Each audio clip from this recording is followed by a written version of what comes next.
Voilà, bonjour, bonsoir, c'est là dépend de l'ère à laquelle vous me captez en ces moments.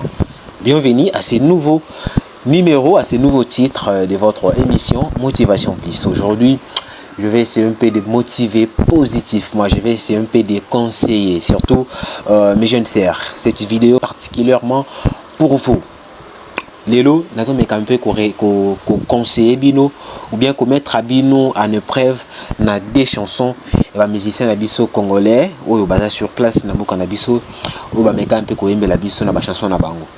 Souvent l'habitude on a toujours à lire ya koyoka ba chanson kaka na côté ambiance comme on a kaka côté ambiance ya nzembu côté célébrité ya mutaye makinzembu wana, mais on n'a pas vraiment le temps ya ko comprendre rapper ba côté conseil ba côté éducation ya banzembu wana. Ces deux chansons je crois lelo nazo meka un peu ko conseiller bino par rapport à des chansons. Nous avons parlé sur la chanson Histoire d'amour de l'artiste Fabregas et aussi de la chanson Mal accompagné de Fally Ipupa. Pourquoi Naponi des chansons wana? Il y a les lots de mon les lots et ça fait où ils se passé actuellement dans le monde en général, particularité dans RDC parce que je suis ici en RDC, je n'ai jamais été là-bas pour dans l'équipe jamais que le Bamaramu n'a évité voilà. Et on a maîtrise ramier ou na zomo na Congo, na RDC na Bisso, na Kinshasa partout voilà. Il y avait deux sœurs. Na deux sœurs wana fi que le lot, tout le monde a le lot ceux qui toquent na ba commune, la majorité à baka ils a ba mariage. Ils a ba tu vois. Donc, jeune couple, oui, se marier c'est bien. Il est recommandé à la Bible, ouais, il faut bali, atika famille nae, qui de rejoindre, voilà. Et c'est très important à Kobalana. Mais avant, il y a un niveau de mariage, avant qu'on s'engage avec quelqu'un, vous devez d'abord comprendre, vous devez d'abord vous-même vous dire, est-ce que je suis prêt à se mettre en couple avec la personne? Est-ce que j'aime la personne? Est-ce que je suis capable d'assumer les responsabilités tant qu'une femme de la maison, d'une famille? C'est ça la meilleure question à se poser dès au départ pour ne pas regretter. Comme Fally Ipupa, il est en train de chanter la chanson Mal accompagné. Écoutez d'abord Mal accompagné. Mumona, conséquence, il y a fi oyo à Kotaki Libala parce que à Lingaki d'abord kakananu. Bien ya mutu apparence ya mobali boyena boye alataka bien azaki toko boyena boye donc yelo qui d'abord apparence wana areba kité que dans 3 ans 4 ans elle serait en mesure d'être une mère de la famille ya yebaki na wana te yelo ke banaye ko pousser d'abord azana nu alingana nu mutu wana nu bazala ensemble voilà après quelques temps na mariage. Écoutez d'abord cette chanson. Mal accompagné.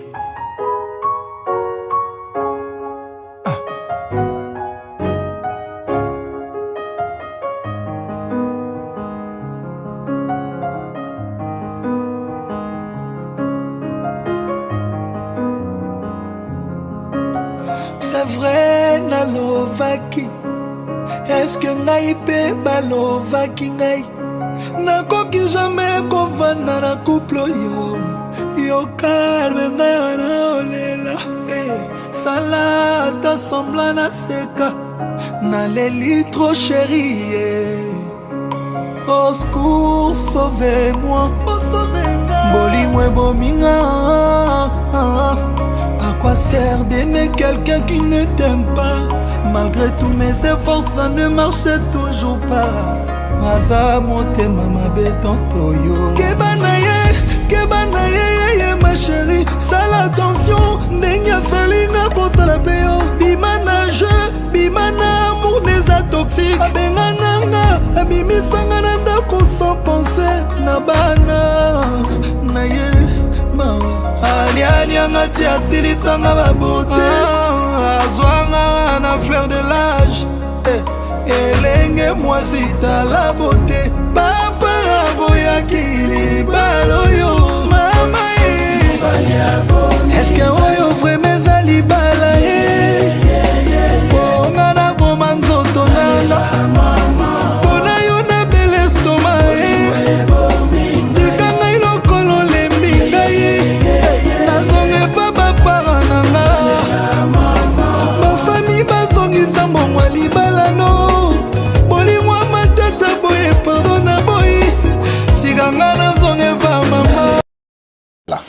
allez-y comprendre que ma sœur a un bazon sanambongo libala.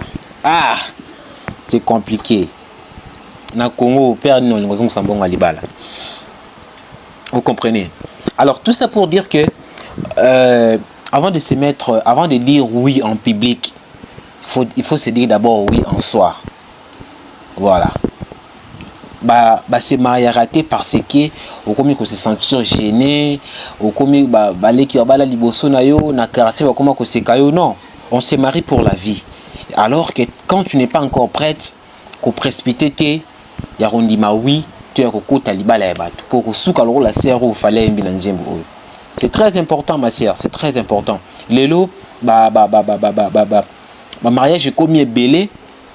Au même moment aussi, divorce est commis belé. Et ça parce qu'il y a des filles qui se marient par concurrence, par comment je peux dire, par compétition. Voilà, X abala qui n'a pas fait bala, voilà. Nanda ko mo lo ba trop, non, c'est pas bien. Kitara nanda ko ba parents tant vous après, tant vous commis prêt dans la kiti na.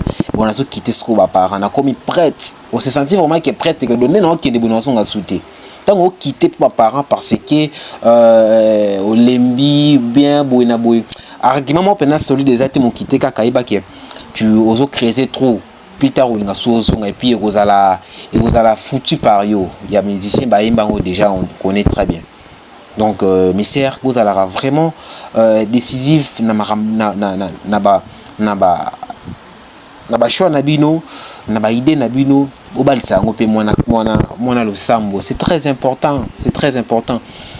Sœur nanga lelo bosbo komi ko linga pa na bandinga novelas o linga nono ko anate mais kaka ndenge aelaki o surprise alakisi o bag na liboso ba camarade na yo e bangisi mba moko o lingi mba moko. Oh, c'est quoi ça? C'est pas normal, c'est pas normal. Donc ndebo linga mona na ba novelas bolingi pe sikoyo excusez pour la publicité. Ndebo mona na ba TV bolingi pe boko mosala ngo siko na vie réelle. Sans oublier que bango isa bango biso pe toza biso.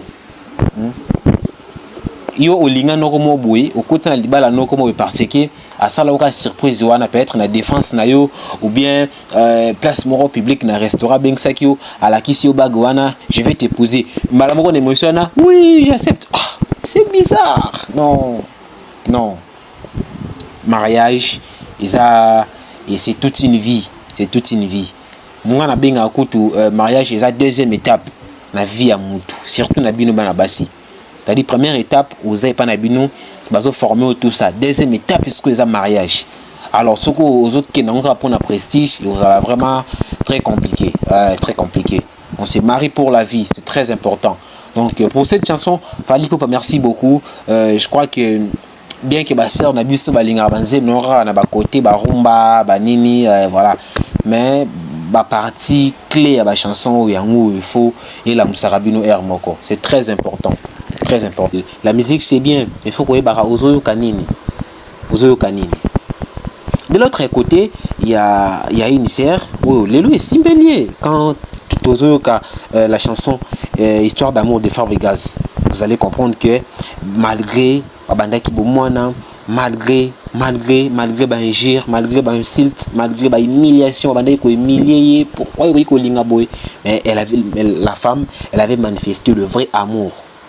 Elle savait qu'un jour elle sera à mesure d'être une maman de la famille, une responsable de la famille.